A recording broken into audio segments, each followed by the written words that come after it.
Hey guys, welcome back to the farm. When I got home from work today, I got the tractor and I come down here with a disc and I disced up this plot that I had been talking about earlier that I wanted to try and plant potatoes in. You know, past couple of videos you've heard me go back and forth about this plot or that plot, but fact of the matter is this plot is dry enough to plant, that one is not. So go figure. I think potatoes are going in this plot here. Anyway, got the disc out. You know, I disc up a spot maybe 12, 15 feet wide. And I come down here with a disc healer and I run down here and I pulled up 3 rows. These rows are probably going to be pushing 80 feet, maybe. I hadn't put a tape on it yet, but I'm thinking around 80, 90 feet. Now, if you remember when we cut up the seed potatoes, I counted them and I think I had a little over 250, 260 pieces. What I'm going to do now, and I'm running out of daylight, so I've got the rows pulled up. We do have some rain coming in tomorrow. They're calling for it later in the afternoon. It's going to be cool tomorrow. It's going to be like in highs in the upper 40s, 50s maybe. Today was like 69 degrees, so I think it's dry enough now that if I can get these rows, get the furrows put in, I can get these potatoes in the ground early tomorrow and they'll be ready for that little bit of rain. Well, I say a little bit. They're saying upwards of 1/4 of an inch. So what I'm going to do now is I'm going to get my small cultivating tiller. What I normally do with these high rows when I pull them up, and I'll give you a closer shot here in a minute. When I pull these rows up, I'll take that cultivating tiller and I'll run down one side and then I'll turn around and I'll come down the other side. It does 2 things. It kind of flattens it out a little bit. It still keeps the height, but it flattens the top out a little bit and it makes kind of a semi-furrow down the middle of it. And works great for, you know, centering the row. And then what I'll do is I'll just take the hand hoe and I'll come down through there and I'll get that furrow as deep as I need it. You know, 3, 4, 5, 6 inches, something like that. But I don't want to get below the hill itself. That just is where the water's going to collect. You know, if you plant up on a hill, then the water will drain away from the hill and normally you won't have any problems with the seed rotting. But, you know, it is what it is. We got rain. This is early spring. It's the last weekend in February, so we got to get it done in the next couple weeks anyway, or it's going to warm up so fast, you know, the potatoes ain't going to do much of nothing. So I'm going to give you guys a closer look at what I'm working with. You can tell by looking at this that it is not completely dry, but I can crumble it, I can dig it, I can actually run the tractor through it and not get stuck. You can see down them rows there. I didn't spend a lick on those. And you see how high this hill is. It's probably 1 foot tall. And that's these disc healers on the front of my tractor. You kind of see how it pulls up a row. And depending on how fast you go is how high that row is. And I can spread those out a little bit more and, you know, get a wider hill. And sometimes I do, but this is plenty for what I'm going to do as far as planting potatoes. So what I'm going to do now is I'm going to get this tractor moved and I'm going to go up here and get my small cultivating tiller, and I'm going to come down here and try to get all 3 of these rows done. I don't know that I'm going to need all 3, but I want to have them ready in case I have enough to go down the 3rd row.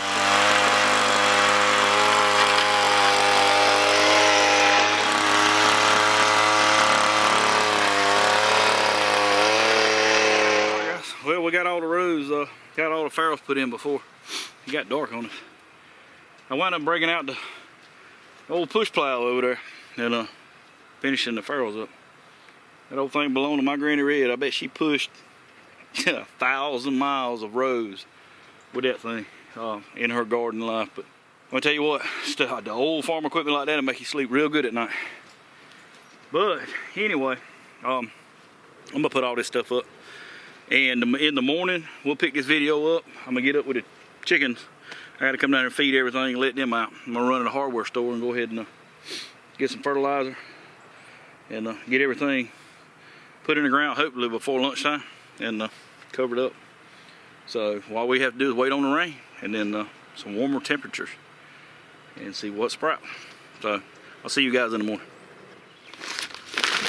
All right, guys, we got our fertilizer. I got seed potatoes up there out of the house, and this is what I was telling you in the other video. Look, that thing's hard as, well, I ain't gonna say hard as a rock, but it's pretty tough. It's almost like leather is what it is. And that's what you want to see when you get them, finally get them what they call superized. And we still got eyes on them, so, or we still got sprouts. Sorry. So yeah, I think we got some pretty good starts. We're gonna get the fertilizer in. Go down there and kind of rake it in each row, and then we'll get to putting these potatoes in the ground. I got the helper with me today. I don't know if they can see you. Yeah, they can see you. So he's gonna help me plant potatoes. He can't mess with the fertilizer. He knows that, but he's gonna help me with the potatoes when we get ready to plant those. He's lower to the ground than I am, so he's a big help. So we'll get this fertilizer out. Get to putting potatoes in the ground.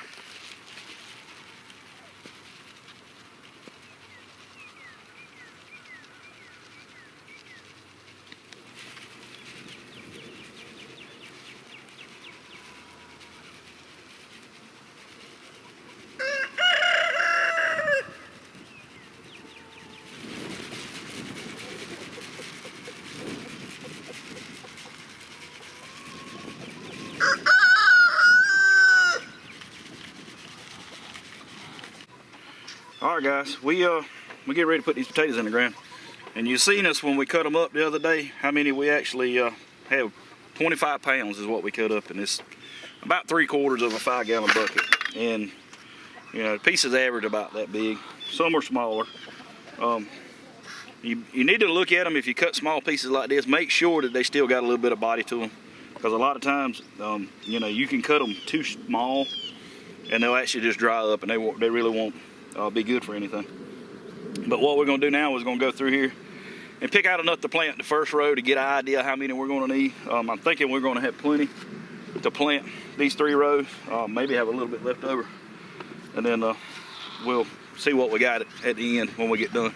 3 rows of Red Norlands is going to be a gracious plenty of potatoes. It's going to be enough for our house, my daughter's house, my son's house, and a few other people in the family. So we are a potato-loving family, that's for sure. We eat them with just about everything, don't we, Jay? Yeah. We're going to get a little bit in his bucket and go down this row and see if it's enough to plant 1 row. You hear that chicken over there talking? She just laid an egg, telling everybody she just laid an egg. All right, so what we're going to do is start right around in here. You're just going to put them down? And what you want to do is take that superized end, the end that you cut, it's healed over. You want to put it down. Now, I like to push mine down into the ground, a little piece. And like I said, this year we're going to plant them a little closer together. Last year I did, I think it was 18 inches, 16, 18 inches. This year we're going to do a foot and see what kind of yield we get off of it. After I plant this first row a foot apart and get an idea how many it's going to take, then we'll move on to the other row. Jason, come on this side. Okay, well you just keep moving forward, okay, as I'm planting. That way we get a steady rhythm. Put one right there. There you go. Push it down. Give it a little twist, that way that ends up. I put one about right there. Alright, take your bucket, moving on down. Alright guys, we're still on the first row. Jason got the hang of this. Let's go. How many more you got in there? 1, 2, 3, 4, 5, 6, 7. You got 7 and 8 in your hand. All right, remember about a foot apart. About the same distance as the rest of them. Yep, you push them and give them a little twist. That's about right, yep. Well, you got the hang of this. Papa might not ever have to plant potatoes again. You know how to do it. Good job, give me a thumbs up. Guys, if you got little ones in your house, get them out and get them involved with stuff like this. They need to learn it. I mean, this is some of the stuff that we're losing some of these skills as far as planting our own vegetables and stuff. And these guys here is the one that's going to be doing it for us. And when I get old, I'm hoping he'll still be able to do it. He'll know it. Yeah, he'll know how to do it. He'll know how to tend to the chickens. He'll know how to feed the goats. He'll know how to do all this stuff, plant gardens and all that. Right here. Yep, stop right there. Now just start the way you left off. About a foot apart. Yep. You know how you can gauge that? How? From the tip of your elbow to the tip of your fingers, about the distance you want to put them.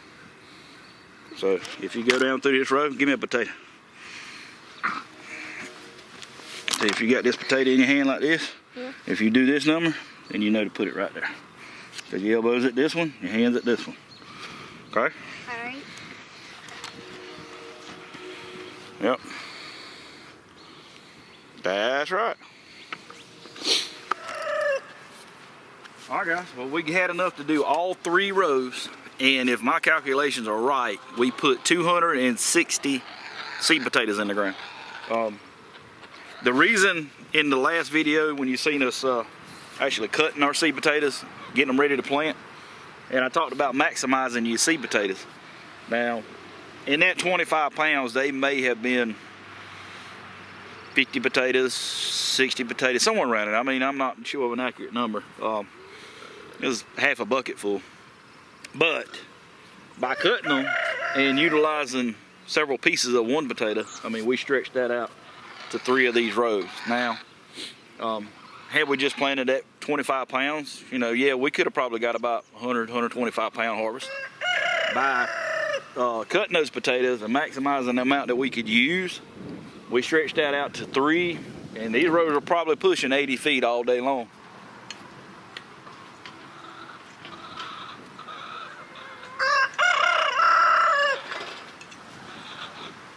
All right, guys, 3 rows of Red Norland potatoes done. Potato harvest of 2021 hopefully will be one of the largest we've had on our farm. We sure put enough seed potatoes in the ground, that's a fact. So, glad to have that out the way. This, to me, signals the start of garden season.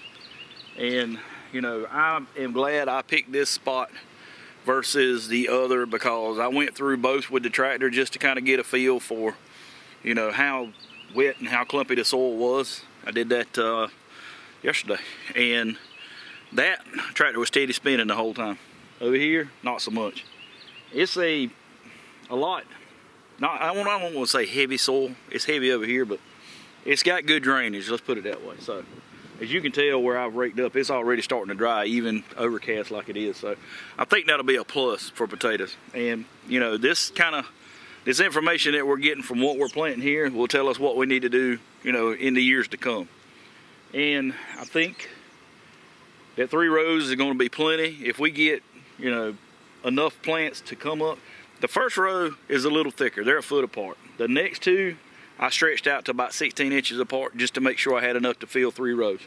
And, you know, that'll tell us closer, farther, we'll kind of get an idea for how many potatoes we get out of each row. And, you know, we'll keep a record of that, how many pounds that I know I put 96 seed potatoes in the first row. I put 84 in this one, and I put 84 in this one, 86 in this one. So, kind of got an idea. I'm gonna jot all that down and make sure that I know exactly when we harvest potatoes how many pounds we get out of each row. And that'll tell us if we want to stretch it out or if we want to move it forward on everything next year. The next thing to go on the ground here will be English peas. We still got this plot we're gonna work on a little bit today, but I'll be getting a video together of English peas sometime in the next couple days. And the next thing more than likely will be lettuce, and then we'll be working in the cornfield. This is where I plant corn at, and I got a couple of other spots that I'm gonna plant a few rows of heirloom corn so we can get seed stock off of that. But yeah, glad to have this out the way. This just puts us, you know, one step further into the 2021 garden. We're gonna get over here and get started on this English pea plot and break up a little bit more ground for lettuce and get that ready to go, because I got starts that'll be ready to come off of that grow rack here shortly. But if you guys haven't already, reach over there and click that subscribe button and click the bell notification so you get notified every time I put out a video. Like I said, we got a lot of stuff coming up. We got a lot of stuff accomplished so far, but we got a lot of stuff to do. But I appreciate you guys stopping by. Thank you for watching. And as always, I'll see you on the next one.